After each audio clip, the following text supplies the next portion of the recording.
Assalamualaikum everyone. I hope you all are doing fine. My name is Asha Siddiqa and today we are going to discuss about case summary. I hope कि आपने case formulation की video ज़रूर देखी. अगर नहीं देखी तो मैं स्टिल आपको कहूँगी, रेफ़र करूँगी बल्कि कि आप जाके केस फॉर्मुलेशन की वीडियो ज़रूर देखें. वो एक स्किल है, स्किल लर्निंग है जो कि आपको डायग्नोसिस, प्रोग्नोसिस और ट्रीटमेंट प्लान पर देने में बहुत हेल्पफुल है. उस वीडियो में मैंने आपको डिफरेंशियल डायग्नोसिस का बताया है. उस वीडियो में मैंने आपको इटियोलॉजी कैसे फाइंड करनी है, कैसे ड्राइव करनी है, उस चीज़ उसका एक तरीका बताया है. तो वो बहुत एक वैल्यूएबल वीडियो है, तो आप प्लीज़ उसको ज़रूर देखें.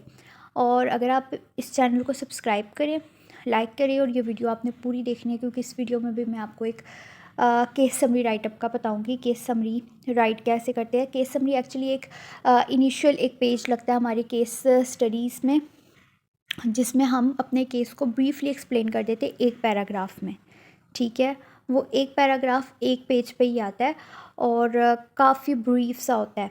तो अब केस समरीज यूजुअली हर पेशेंट की ही बनाई जाती है, लेकिन कुछ पेशेंट्स जो कॉम्प्लेक्स लॉन्ग स्टैंडिंग और रिकरेंट डिसऑर्डर्स के साथ होती हैं उनकी ज़्यादा मतलब कि प्रेफर किया जाता है कि उनकी ज़रूर बनाई जाए. उसके अलावा केस समरी एक सिंगल समरी जो उनसे होती है ना, वो सारे साइलेंट एस्पेक्ट्स जो उनसे हमारे केस के होते हैं या उस केस से निकल रहे होते हैं, जो मेजर होते हैं, सिर्फ उन्हीं चीज़ों को लिखते हैं. जब हम केस स्टडी करते हैं हम सारी डिटेल लिखते हैं, माइनर मेजर सारी. लेकिन जब हम केस समरी लिखते हैं उसमें हम सिर्फ मेजर और मोटी मोटी या ज़रूरी बातें ही लिखते हैं, उसमें हम छोटी छोटी सी बातें नहीं लिखते. ठीक, ये एक रूल है समरी का. समरी जो सी होती है ब्रीफ होती है, कॉम्प्रिहेंसिव होती है, टेलीग्राफिक होती है, एक स्टैंडर्ड फॉर्मेट होता है. और वो फॉर्मेट क्या होता है वो मैं आपको बता देती हूँ. सबसे पहले हमने पेशेंट की डिटेल लिखनी है, 2 लाइनों में पेशेंट की डिटेल लिख देनी है. और वो कैसे, वो ऐसे नहीं लिखनी this is our table, this is my table, it colour is red, बल्कि ऐसे लिखनी है like XYZ is 26 year old, first born है, सेकंड बॉर्न है, वो लिख के उनकी एज तो हमने पहले बता दिया, वो करते क्या हैं ये लिख देना है, मैरिड है, अनमैरिड है, कितने बच्चे हैं ये लिख देना है, पेरेंट्स अलाइव है लिख देना है. ठीक है, ऐसे कहाँ पे रहते हैं, अकेले रहते हैं, जॉइंट फैमिली में रहते हैं, लिख दिया. कारोबार का पहले बता दिया. और ये हमारी बन जाती हैं 2-2.5 लाइनें इसकी बन जाती हैं. कंसल्टेशन में कंसल्टेशन और रीज़न फॉर रेफरल की हमारी 3 लाइनें बन जाती हैं. ठीक है, उसके बाद फैमिली हिस्ट्री में भी सारी हिस्ट्री नहीं लिखने बैठ जानी कि भाई ये करता है, बहन ये करती, फलाना ये, फलाना ढमकाना, ऐसे ऐसे नहीं. बल्कि फैमिली हिस्ट्री में भी मोटी मोटी चीज़ें कि फैमिली हिस्ट्री में पेशेंट के फैमिली के साथ कैसे रिलेटिव्स हैं, फैमिली के पेशेंट के साथ कैसे रिलेटिव्स हैं, रिलेशंस हैं. और तो और फैमिली में किसी और को ऐसी कोई बीमारी है कि नहीं है, फैमिली में डिवोर्स रेट हुआ है कि नहीं, यहाँ पे पेशेंट की अपनी फैमिली में कैसी रेपुटेशन है. इस तरह की चीज़ें जो मोटी मोटी और ज़रूरी होंगी वो चीज़ें हमने लिख लेनी है. फिर पर्सनल हिस्ट्री और करंट सर्कमस्टांसिस नॉर्मली ये भी 2 लाइनों में आ जाते हैं. पहले मैंने बात की 5.5, फिर फैमिली अगर हम 2.5 लाइन में फैमिली की लिख लें. ठीक है, 5.5, 2.5, 8, 8 के बाद फिर 2-3 लाइन में पर्सनल हम हिस्ट्री लिख रहे हैं. ठीक, तो ये 11. और फिर प्रीवियस पर्सनैलिटी की सिर्फ 1 लाइन आती है, 1 या 2 लाइनें. ठीक है, प्रीवियस इलनेस भी हमारी 2 लाइनें हद, वरना अक्सर लोग तो वो भी नहीं लिखते. ठीक, मैं बहुत मोटा मोटा हिसाब बता रही हूँ. तो ये हमारी हो गई 15. Patient detail, consultation, reason for referral, family history, personal history and recurrent circumstances, previous illness और प्रीवियस पर्सनैलिटी. इस पर हमारी इन 7 फैक्टर्स में 15 लाइनें सिर्फ बनती हैं.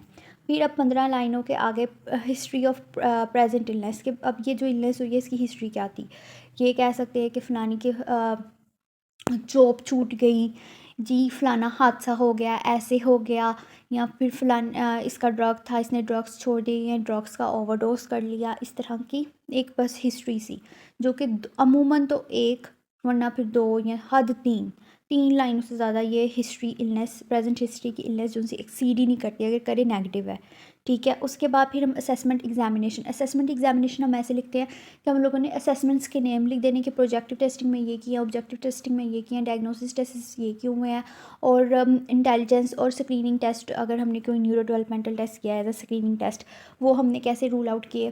तो इंटेलेक्चुअल एवरेज है, बिलो है, इस तरह मतलब स्क्रीनिंग कर दी कि न्यूरोलॉजिकली मतलब आई हैंड कोऑर्डिनेशन इंटैक्ट है, नॉट इंटैक्ट है, वो लिख के, इंटेलिजेंस पॉजिटिव नेगेटिव लिख के, फिर जो ऑब्जेक्टिव टेस्टिंग से जो आए हैं मोटी मोटी सी चीज़ें जो बार बार रिपीट हुई होंगी, जो कि हमारे डायग्नोसिस को भी सपोर्ट करी होंगी। कंक्लूजन जो सा होगा, डायरेक्ट कंक्लूजन ऑब्जेक्टिव टेस्टिंग का हमने लिख देना है। कंक्लूजन कंक्लूडिंग स्टेटमेंट्स लिखनी है सिर्फ असेसमेंट में ना, समरी में। कंक्लूडिंग स्टेटमेंट्स लिखने के बाद फिर हम जाते हैं डायग्नोसिस में। डायग्नोसिस दिया, प्रोग्नोसिस दिया, और ये सारा काम करने में हमारी डायग्नोसिस प्रोग्नोसिस में तो हद 1.5 लाइन लगती है, 1.5 लाइन, ठीक है। और असेसमेंट एग्जामिनेशन में 3 लाइनें लग जाती हैं। प्रेजेंट इलनेस में मैंने कहा 2 या 3 लाइनें लग जाती हैं। पीछे हमारी 15 लाइनें हुई थी, 15 लाइनों में 3 ऐड कर लें, 18।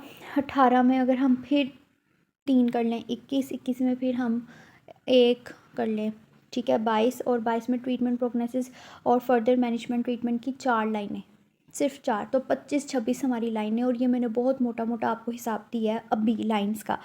कम होती हैं, ज़्यादा तो बिल्कुल नहीं होती, लेकिन लिखने वाले लिख भी लेते हैं ज़्यादा लाइन। और बार बार मैं कहूँगी समरी सिर्फ 1 पेज की, 1 पैराग्राफ की होती है, और यही इसकी खूबसूरती है। उस एक पैराग्राफ में ही सब कुछ हम ऐड कर देते हैं, सब कुछ हम डिटेल में बता देते हैं, और काफ़ी हेल्पफुल रहती है उन लोगों के लिए जो इवैल्यूएटर्स होते हैं। समरी नॉर्मली इस्तेमाल कहाँ होती है, ये एकेडमिक रिपोर्ट्स जो बनाई जाती हैं फॉर जो कि हम रिपोर्ट्स बनाते हैं एकेडमिक पर्पसेस के लिए, ट्रेनीज़ इंटर्नीज़ बनाते हैं साइकोलॉजी में, उनके सबमिशन में इस्तेमाल होती है। तो केस समरीज़ काफ़ी क्रूशल होती हैं। उसके अलावा जब हमने किसी को केस रेफ़र करना हो तब हम करते हैं, किसी को केस ओवरव्यू करने के लिए देना हो तब हम केस समरीज़ भी आगे लिखते हैं। और हर पेशेंट की तकरीबन केस समरी बनती है, ताकि एज ए रिकॉर्ड हमारे पास एक सबूत रह जाए कि हमारे पास जब पेशेंट आया था ये काम हुआ था, ये सिम्टम्स निकले थे, ये पार्ट्स हमारे पास, ये एटियोलॉजी निकली थी, और फिर हमने ये ट्रीटमेंट और ऐसे ऐसे हमने काम किया था, ठीक है। तो केस समरीज़ कभी भी इधर उधर होने ना दें। कोशिश करें कि अगर आप प्राइवेट प्रैक्टिस भी कर रहे हैं या कुछ भी कर रही हैं या करने का इरादा रखते हैं, तो अपने हर 10-15 मिनट निकाल के ना अपने हर पेशेंट की लिखना शुरू कर दें।